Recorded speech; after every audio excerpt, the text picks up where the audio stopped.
Jeffrey Lionel Dahmer nació el 21 de mayo de 1960 en Milwaukee, Wisconsin. Hijo de Lionel Dahmer, un químico, y Joyce Annett, su infancia estuvo marcada por una aparente normalidad que ocultaba profundas perturbaciones. La familia se mudó a Bath, Ohio, cuando Jeffrey tenía 6 años, y fue allí donde comenzaron a manifestarse las primeras señales de su futura trayectoria. Desde muy joven, Dahmer demostraba una fascinación mórbida por los animales muertos. A los 8 años ya coleccionaba insectos muertos y pequeños animales atropellados en las carreteras cercanas a su casa. Lo que comenzó como una curiosidad infantil evolucionó hacia algo mucho más siniestro. Comenzó a disecar estos animales, examinando sus estructuras internas con un interés perturbador. Su padre, siendo químico, alimentó inadvertidamente esta obsesión al enseñarle sobre la preservación de huesos usando productos químicos. El ambiente familiar de Dahmer era tumultuoso. Sus padres tenían un matrimonio problemático, repleto de discusiones frecuentes y tensión constante. Joyce sufría de problemas psicológicos y durante el embarazo de Jeffrey tomaba diversos medicamentos, lo que algunos especialistas posteriormente sugirieron que podría haber afectado el desarrollo del bebé. Lionel estaba frecuentemente ausente debido al trabajo, dejando a Jeffrey emocionalmente aislado. Cuando su hermano menor, David, nació en 1966, Jeffrey se sintió aún más descuidado. La atención de los padres se volcó hacia el recién nacido, y el niño de 6 años comenzó a retraerse aún más. Se volvía cada vez más introvertido, pasando horas solo en su habitación o en los alrededores de la casa, explorando el bosque cercano en busca de animales muertos. Durante la adolescencia, en la Revere High School, Dahmer era visto como un chico extraño y solitario. Tenía pocos amigos y era frecuentemente objeto de burlas. Para lidiar con su creciente sensación de aislamiento y sus pensamientos perturbadores, comenzó a beber compulsivamente aún en la adolescencia. Llevaba botellas de bebidas alcohólicas a la escuela, escondidas en su mochila, y bebía durante las clases. En esa época, Dahmer también comenzó a percibir su orientación sexual. Se sentía atraído por los hombres, pero en la conservadora Ohio de los años 1970, esto era una fuente más de confusión y vergüenza interna. Sus fantasías comenzaron a mezclar atracción sexual con violencia y control, una combinación letal que eventualmente definiría sus crímenes. Sus compañeros de clase lo recuerdan como alguien que hacía payasadas extrañas para llamar la atención, imitando espasmos, fingiendo ataques epilépticos en los pasillos. Este comportamiento errático era un grito de ayuda disimulado, pero nadie percibió la profundidad de su perturbación. En 1978, cuando Dahmer tenía 18 años, sus padres finalmente se divorciaron. El proceso fue extremadamente conflictivo. Joyce se llevó a David y se mudó, dejando a Jeffrey solo en la casa familiar. Lionel se había mudado con una nueva compañera. Por primera vez, el joven perturbado estaba completamente solo, sin ninguna supervisión o estructura familiar. Fue en ese período de abandono y soledad que Dahmer cometió su primer asesinato. El 18 de junio de 1978, pocas semanas después de su graduación de la escuela secundaria, Dahmer estaba conduciendo solo cuando vio a Stephen Hicks, un joven de 19 años, haciendo autostop. Impulsivamente, Dahmer le ofreció un aventón e invitó a Hicks a ir hasta su casa a beber cerveza. Hicks aceptó. Los dos pasaron algunas horas bebiendo y conversando en la casa vacía de la familia Dahmer. Cuando Hicks dijo que necesitaba irse, algo dentro de Dahmer se rompió. La idea de quedarse solo nuevamente era insoportable. No quería que Hicks se fuera. Dahmer tomó una pesa y golpeó a Hicks en la cabeza por detrás. Después lo estranguló hasta la muerte. Por primera vez, sus fantasías violentas se volvieron realidad. Había matado a alguien y la experiencia fue simultáneamente aterradora y satisfactoria de una forma que no conseguía comprender totalmente. Aterrorizado por lo que había hecho, pero también excitado, Dahmer pasó la noche con el cuerpo. Al día siguiente, desmembró el cadáver en el sótano de la casa, usando herramientas y conocimientos que había desarrollado disecando animales. Colocó los restos en bolsas de basura y los escondió en el ático. Días después, llevó las bolsas hasta un área de bosque cercana y las enterró. Más tarde, preocupado de que pudieran ser descubiertas, desenterró los restos, aplastó los huesos con un martillo y los esparció por el bosque. Después del asesinato de Hicks, Dahmer intentó llevar una vida normal. Se matriculó en la Ohio State University en el otoño de 1978, pero su alcoholismo se había vuelto incontrolable. Rara vez asistía a clases y pasaba la mayor parte del tiempo embriagado en su dormitorio. Reprobó en casi todas las asignaturas y abandonó la universidad después de solo un semestre. Bajo presión de su padre, se alistó en el ejército de los Estados Unidos en diciembre de 1978. Fue designado como médico militar y estacionado en Alemania. Sin embargo, su problema con el alcohol continuó, y sus superiores reportaban comportamiento inadecuado y desempeño insatisfactorio. En 1981 fue dado de baja del ejército por alcoholismo. Durante esos años, Dahmer no mató nuevamente. Las circunstancias específicas que llevaron al asesinato de Hicks, la soledad absoluta y el acceso fácil a un lugar aislado, no se repitieron, pero sus fantasías permanecían vívidas y constantes. Después de su baja militar, Dahmer se mudó a Milwaukee para vivir con su abuela Catherine Dahmer en West Allis. Ella fue una de las pocas personas que demostró genuina preocupación y afecto por él. Durante los años en que vivió con ella entre 1982 y 1988, Dahmer logró mantener empleos esporádicamente, incluyendo un trabajo en una fábrica de chocolates. Sin embargo, su comportamiento continuaba siendo problemático. En 1982, fue arrestado en una feria estatal por conducta indecente después de exponerse públicamente. En 1986, fue nuevamente arrestado por masturbarse públicamente frente a 2 niños de 12 años. Recibió una sentencia de 1 año de libertad condicional.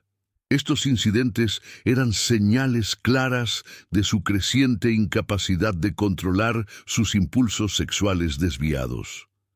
La abuela comenzó a notar comportamientos extraños, olores químicos viniendo del sótano y ruidos nocturnos extraños. Ella no sabía que su nieto estaba a punto de reiniciar su carrera homicida.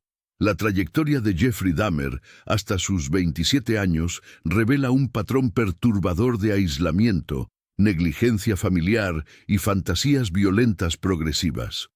El asesinato de Stephen Hicks en 1978 fue un punto de no retorno, una fantasía convertida en realidad que estableció un patrón que eventualmente explotaría en una de las más impactantes series de crímenes de la historia americana. En los próximos años, Dahmer refinaría sus métodos y cedería completamente a sus impulsos más oscuros, dejando un rastro de horror que impactaría al mundo.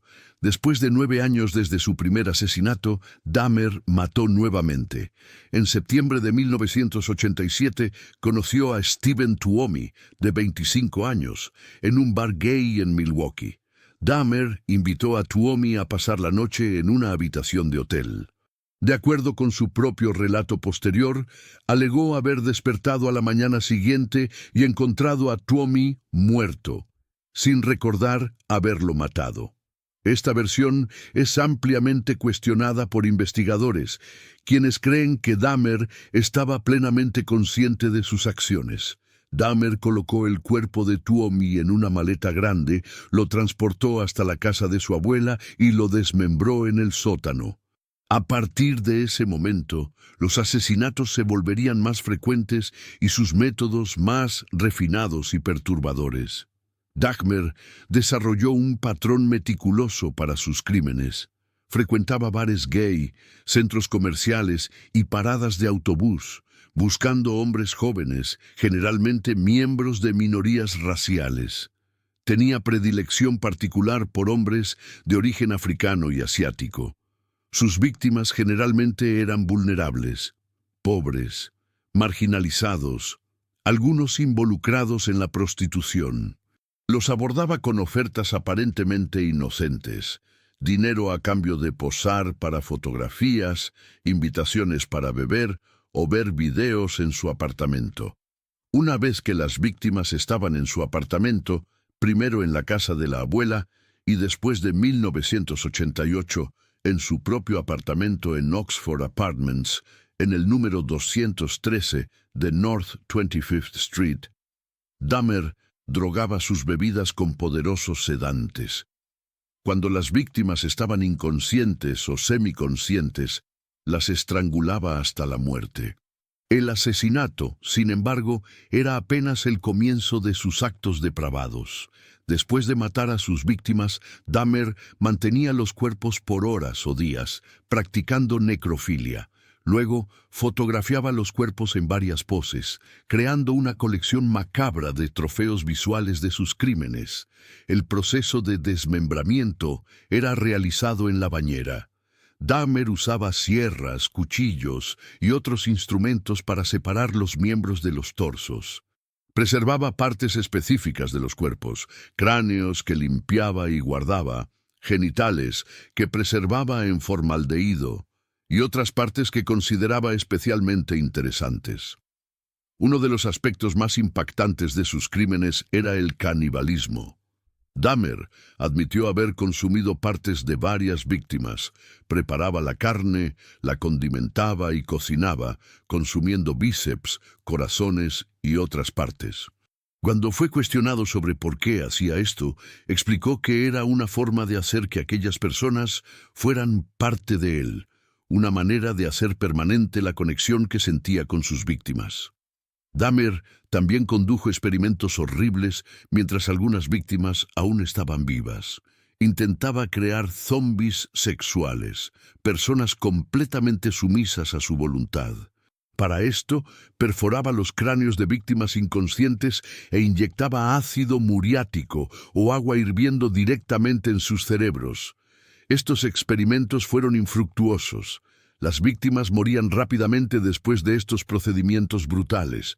Entre 1988 y 1991, Dahmer mató a 12 personas. Sus crímenes se estaban acelerando. Solo en 1991 mató a 5 personas. Su apartamento se había convertido en una cámara de horrores, con partes de cuerpos almacenadas en su refrigerador, congelador y en diversos recipientes esparcidos por el pequeño espacio. Lo más perturbador es que hubo varias oportunidades en que Dahmer podría haber sido detenido. En mayo de 1991, un incidente impactante casi expuso sus crímenes. Gonerak Sintasomphone, un niño laosiano de 14 años, logró escapar del apartamento de Dahmer mientras estaba drogado y corrió desnudo por las calles, sangrando. 3 mujeres afroamericanas encontraron al niño y llamaron a la policía. Cuando los oficiales llegaron, Dahmer apareció y, manteniendo la calma, convenció a los policías de que Sintasomphone era su novio de 19 años y que simplemente habían discutido después de beber demasiado. A pesar de las protestas de las mujeres que encontraron al niño e ignorando el hecho de que el adolescente estaba claramente en peligro, los policías escoltaron a Sintasomphone de vuelta al apartamento de Dahmer. Si los policías hubieran verificado el historial de Dahmer, habrían descubierto que era un criminal sexual condenado. Si hubieran inspeccionado el apartamento, habrían encontrado el cuerpo en descomposición de Tony Hughes, la víctima anterior de Dahmer, en el dormitorio. En cambio, se fueron. haciendo bromas sobre la pelea de pareja gay por la radio de la policía. Pocas horas después de que los policías se fueron, Dahmer mató a Conerak. Este caso se convirtió en un símbolo de la negligencia policial y del prejuicio contra minorías y la comunidad LGBTQ+. El imperio de horror de Dahmer finalmente se derrumbó el 22 de julio de 1991. Tracy Edwards, de 32 años, logró escapar del apartamento de Dahmer con esposas aún colgando de una de sus muñecas.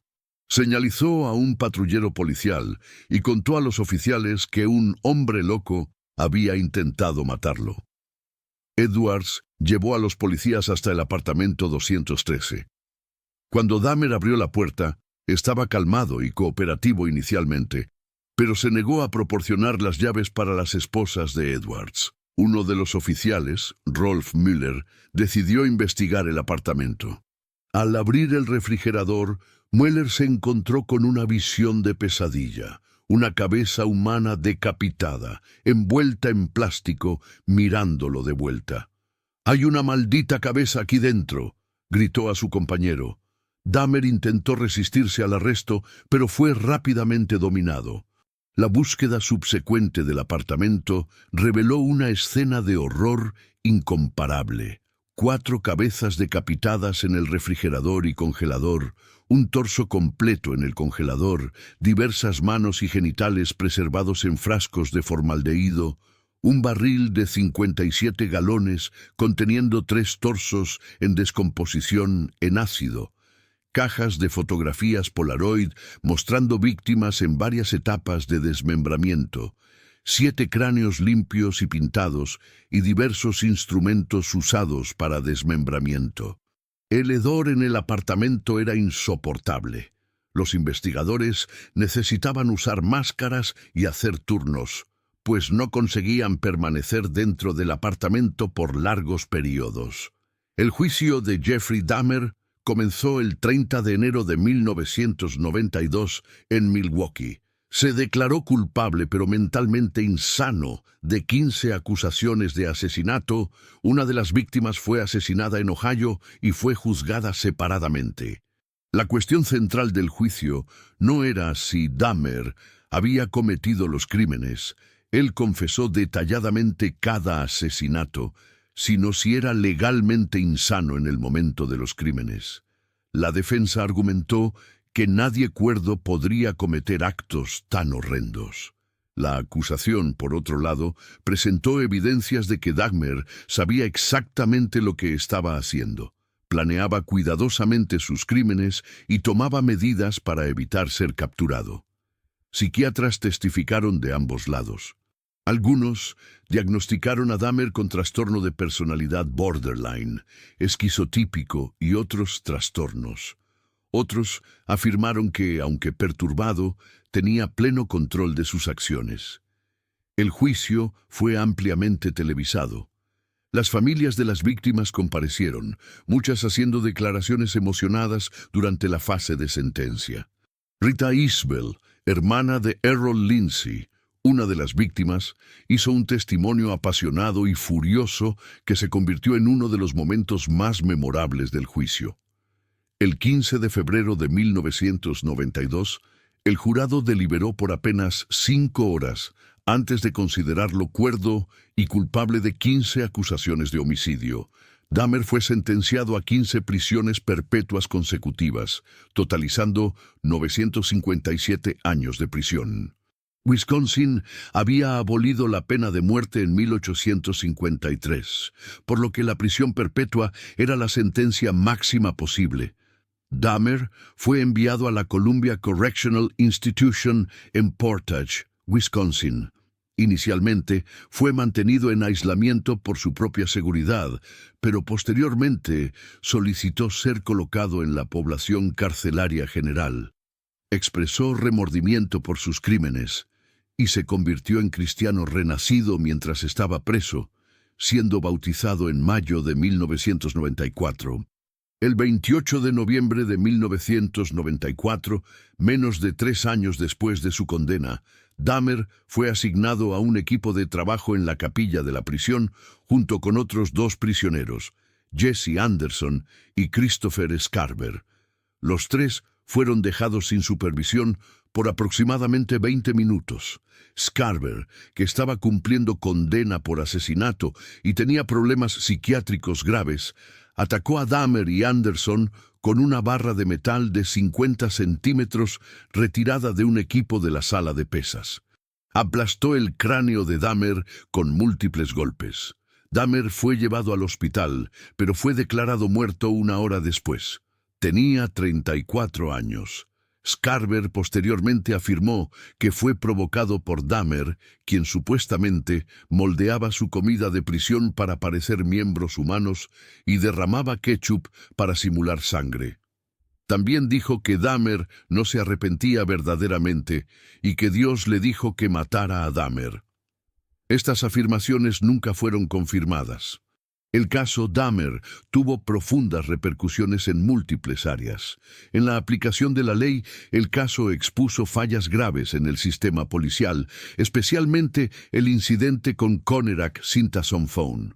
Los 2 oficiales que devolvieron al niño a Dahmer fueron despedidos, pero posteriormente reintegrados después de recurso sindical. Este caso llevó a reformas en las prácticas policiales y entrenamiento sobre prejuicios implícitos y respuesta a situaciones involucrando minorías y comunidades LGBTQ+. En la psicología forense, Dahmer se convirtió en uno de los casos más estudiados de psicopatología criminal. Su combinación de características, necrofilia, canibalismo, intentos de crear zombies y obsesión por control absoluto, proporcionó insights sobre las motivaciones de asesinos en serie. Especialistas debaten si Dahmer tenía algún trastorno específico o representaba una confluencia única de patologías. En la cultura popular, los crímenes de Dahmer generaron innumerables libros, documentales, películas y, más recientemente, series de streaming. Este interés continuo levanta cuestiones éticas sobre la explotación de tragedias reales para entretenimiento. Familias de las víctimas frecuentemente expresan dolor renovado cada vez que una nueva producción sobre Dahmer es lanzada. En la conciencia social, el caso destacó vulnerabilidades de comunidades marginalizadas. Muchas víctimas de Dahmer eran hombres gay de color, muchos pobres o sin hogar. El hecho de que Dahmer operó por tanto tiempo levantó cuestiones sobre si las autoridades habrían respondido más rápidamente si las víctimas fueran personas blancas de clase media. En el debate sobre salud mental, el caso reavivó discusiones sobre dónde trazar la línea entre enfermedad mental y maldad. Dahmer claramente tenía problemas psicológicos profundos, pero fue considerado legalmente cuerdo. Este debate continúa relevante para cómo la sociedad trata a criminales con trastornos mentales. En el estudio sobre depredadores en serie, Dahmer no encajaba perfectamente en perfiles existentes de asesinos en serie. No mataba por rabia o por un sentido de misión. Sus motivaciones eran complejas, involucrando soledad patológica, deseo de control absoluto y sexualidad profundamente distorsionada. Esto forzó a los criminólogos a expandir sus comprensiones sobre motivaciones de asesinos en serie. La historia de Jeffrey Dahmer permanece como uno de los capítulos más oscuros de la criminalidad americana. Sus crímenes no fueron solo asesinatos, sino violaciones profundas de la dignidad humana que desafían la comprensión. Las 17 vidas que quitó, jóvenes con sueños, familias y futuros, fueron reducidas a objetos de sus fantasías enfermizas. Más de 3 décadas después de su captura, el caso continúa fascinando y horrorizando. Sirve como un recordatorio sombrío de las profundidades de la depravación humana, de las consecuencias del aislamiento y negligencia, y de la importancia de sistemas de justicia y aplicación de la ley que protejan a todos los ciudadanos igualmente, independientemente de raza, orientación sexual o estatus socioeconómico. Las víctimas de Dahmer merecen ser recordadas no por cómo murieron, sino por quiénes eran. Stephen Hicks, Stephen Tuomi, Jamie Dockstader, Richard Guerrero, Anthony Sears, Raymond Smith, Edward Smith, Ernest Miller, David Thomas, Curtis Strauchter, Errol Lindsey, Tony Hughes, Conerak Sintasomphone, Matt Turner, Jeremiah Weinberger, Oliver Lacey y Joseph Breithoft. Que sus memorias sean una bendición. ¿Y tú, qué opinas de esta historia? Estos eventos impactantes realmente sucedieron y continúan impactando nuestra comprensión sobre la naturaleza humana y la criminalidad. Deja tu comentario abajo. ¿Qué fue lo que más te sorprendió de esta historia? ¿Crees que había señales que podrían haber impedido estos crímenes? ¿Cómo crees que casos así deben ser tratados por la sociedad? Y no olvides contarnos desde dónde nos estás viendo. Tu participación enriquece nuestra comunidad y nos ayuda a crear contenido cada vez más relevante. Comparte tus reflexiones con nosotros.